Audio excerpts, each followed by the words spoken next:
Hello students, welcome back. Today we will continue the same lesson, that is evolution of mankind. So we have studied the first stage of evolution. Now we will move further. The next point in this lesson is Homo neanderthalis, that is Homo neanderthal man. This is the next stage of evolution in human being. So let's start with this. One more stage of development in human evolution is Homo neanderthalis. He was physically big and strong. ये जो human थे ये physically strong थे, उनकी body structure और ये दूसरे as compare to others it is big enough and strong also. He is commonly known as the Neanderthal man because his remains were first found at Neanderthal. ये जो place है Neanderthal, यहाँ पे इनके सबसे पहले अवशेष मिले थे, इसीलिए इनकी स्पेसीज को होमो नियंडरथेलिस या नियंडरथल मैन ऐसा नाम दिया गया है. This is the picture of Neanderthal man. This is how this human being look like. Where is that picture place found? Neanderthal. It is located in Germany. His brain was more developed than the Homo erectus. The Neanderthals primarily lived in caves. They made tools out of big pebbles as well as from the flakes scraped off from them. ये जो Neanderthal man है वो कुछ payable से, stone से अलग अलग तरीके के टूल्स बना सकते थे and they can use this tools. Such tools they fixed on a bone और a wooden staff to make weapons. और ऐसे टूल्स जो है जो जिनकी एजेस शार्प रहती थी, ऐसे टूल्स वो जानवरों के बोन्स या लकड़ी के ऊपर फिक्स कर देते और उनको as a weapon they can use that tools like the spear, ex etcetera. The Neanderthals hunted big animals. They use scrapers made from stone flakes to scrap meat from the hide of dead animals. ये जो species है वो बड़े animals का भी शिकार कर सकती थी और जो अपने जो टूल्स है उनमें से एक था स्क्रैपर्स. ये टूल्स यूज करके डेड एनिमल से वो मीट भी स्क्रैप करके यूज करते थे for their eating purpose. They use leather clothing. They were mainly meat eaters. They are meat roasted on fire. ये जो है वो ज़्यादातर मीन्स नॉन वेज खाते थे और ये लोग नॉन वेज पकाकर खाना या सेक कर खाना, रोस्टेड मीट खाना पसंद करते थे. और इसी के साथ साथ वो लोग लेदर क्लोथिंग भी पहनते थे, मीन्स जो कपड़े लेदर से बनाए जाते थे ऐसे कपड़े पहना करते थे. They ate meat roasted on fire. They knew the art of making fire. Means ये जब थे उस टाइम पे वहाँ पे फायर की डिस्कवरी हो चुकी थी और वो लोग खाना पकाकर खाना या रोस्ट करके खाना पसंद करते थे. उनको आग जलाने का जो आर्ट है ये इनको पता था. वो लोग आग कैसे जलाते थे? By rubbing sticks of hardwood on each other और by striking one flint stone on the another to obtain spark. कुछ हार्डवुड के स्टिक्स एक दूसरे पे घिसकर या कुछ स्टोन एक दूसरे पे घिसकर वो लोग आग जलाया करते थे. It is likely that the Neanderthals had developed some artistic skills. Some scientist believe that they also communicated with each other by producing grunts and other primitive sounds. However, it is now known whether they had a developed language system to express their thoughts with the help of words. ये जो Neanderthal man है ये as compare to Homo erectus ये ज़्यादा develop थे, या इनका brain जो है उनके कंपैरिजन में ज़्यादा डेवलप था, वो ज़्यादा स्किल्स जानते थे. They know how to make tools, they know how to use that tools. उनका बॉडी स्ट्रक्चर भी होमो इरेक्टस से बिग था और स्ट्रॉन्ग भी था.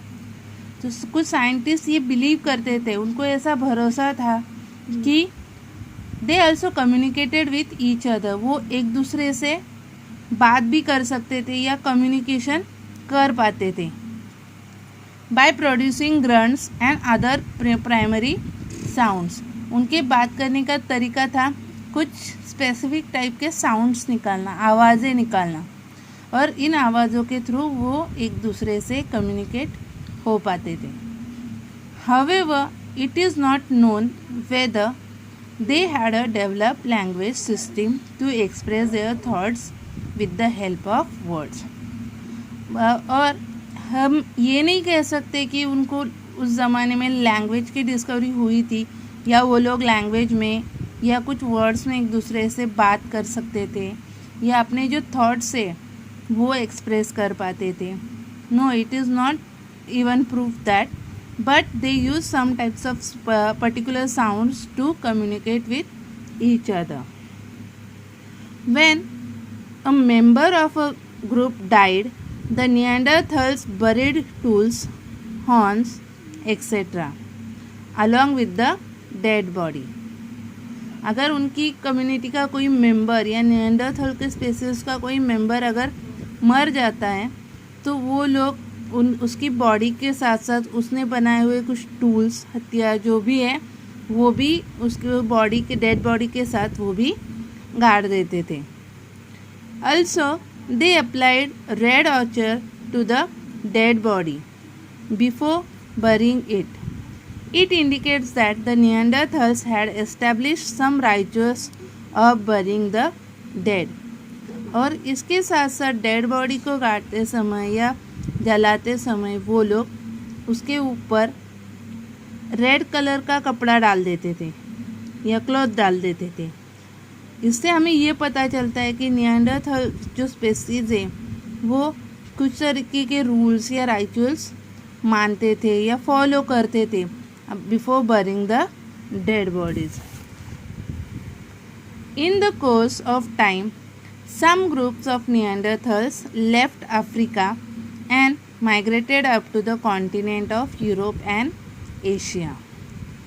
अब कुछ समय बाद निएंडरथल ग्रुप के कुछ मेंबर्स या कुछ स्पेसीज जो है वो अफ्रीका जो कॉन्टिनेंट है वो किसी वजह से छोड़कर माइग्रेट करते करते घूमते घूमते वो यूरोप और एशिया तक पहुंच गए थे. Naturally, they had to face a different environment. They had to adopt new ways of living and finding food. जब ये लोग माइग्रेट करते करते दूसरी जगह तक पहुँचे तो वहाँ पे उन लोगों को नया एनवायरनमेंट, नया एटमॉस्फेयर, सब कुछ नया था, सब नया उनको अडॉप्ट करना था. नई तरीके से जीने का स्टाइल, खाना ढूंढने का स्टाइल सब अलग अलग था. ये सब उनको सीखना था, सब उनको अडॉप्ट करना था. जिस एनवायरनमेंट से, जिस बैकग्राउंड से वो लोग आए थे और जहाँ पे वो गए वो बिल्कुल ही अलग था. Therefore, they went on modifying and improving the tools that were essential in their life. इसीलिए उनको अपनी बॉडी में कुछ मॉडिफिकेशंस करने पड़े, कुछ इम्प्रूवमेंट करनी पड़ी. For that the tools that were essential in their life. ये जो मूवमेंट्स थे, ये मॉडिफिकेशंस थे, जो इम्प्रूवमेंट थी, ये इनकी सर्वाइवल पर्पस के लिए बहुत ही ज़रूरी थी. अगर ये लोग ये चेंजेस अपनी बॉडी में नहीं कर पाते तो वो लोग वहाँ पे सर्वाइव नहीं कर पाते. However, the improvements in tools took place over thousands of years. लेकिन इनकी इम्प्रूवमेंट धीरे धीरे हो गई, लेकिन इन्होंने जो टूल्स बनाए थे, जो वेपन्स तैयार किए थे, उनकी डेवलपमेंट के लिए, उनकी इम्प्रूवमेंट के लिए कई हज़ारों साल लगे. उनमें कुछ इम्प्रूवमेंट, उसके बाद ही हमें उनमें कुछ इम्प्रूवमेंट देखने को मिली. Homo sapiens is the name used for humans that were more advanced than the Neanderthals. Neanderthal से जो डेवलप हुए या उनसे भी जो एडवांस स्पेसीज ह्यूमन बींग्स तैयार हुए उनको होमो सेपियंस नाम दिया गया. होमो सेपियंस मीन्स इंटेलिजेंट और इंटेलेक्चुअल मैन. होमो सेपियन का मीनिंग क्या था? जो इंटेलिजेंट है, जिसका ब्रेन ज़्यादा डेवलप है, और इनको इंटेलेक्चुअल मैन भी कहा जाता था. We shall learn more about him later. The Neanderthals and Homo sapiens were neighbours for some time in Europe. Europe में जब ये लोग रहते थे तब निएंडरथल स्पेसीज और होमो सेपियंस ये कुछ समय के लिए एक साथ रहते थे.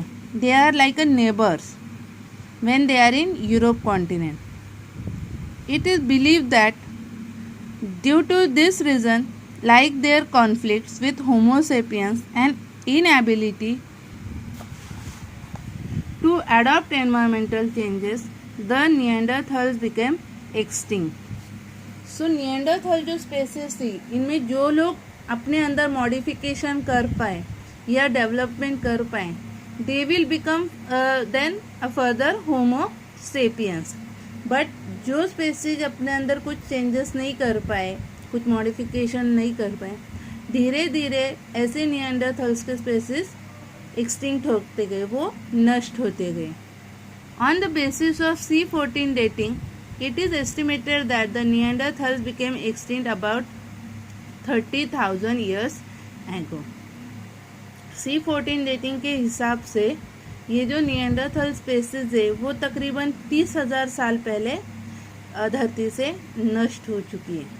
Today we will stop here. Next point we will continue in next video. Thank you.